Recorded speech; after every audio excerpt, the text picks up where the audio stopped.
మెంతి పరోటా చేసుకోవడానికి 1 కప్పు మెంతి ఆకు తీసుకుంటున్నాం. మెంతాకులకి ధనియాల పొడి, జీలకర్ర పొడి, పసుపు, కారం పొడి, ఉప్పు వేసుకుంటున్నాం. వాము, పచ్చిమిర్చి, అల్లం పేస్ట్, నువ్వులు అన్నీ వేసుకొని కలుపుకోవాలి. 2 కప్పుల గోధుమ పిండి, 1 కప్పు శనగపిండి, 2 స్పూన్ల పెరుగు,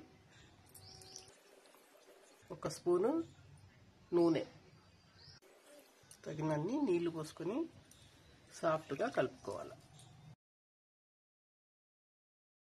పిండిలా సాఫ్ట్గా కలుపుకోవాలి. ఇట్లా పిండిని ఇప్పుడు చిన్న చిన్న బాల్స్గా చేసుకుందాం.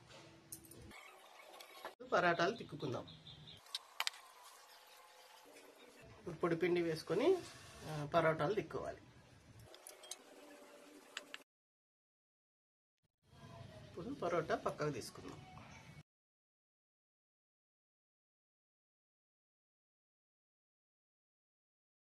తీసుకున్న పరోటాలని కాల్చుకుందాం. పరోటాలను 2 వైపులా హై ఫ్లేమ్లో ఆయిల్ వేసుకొని కాల్చుకోవాలి. రెడీ అయిన పరోటాలని ఊరగాయతో, పెరుగుతో సర్వ్ చేసుకోవచ్చు.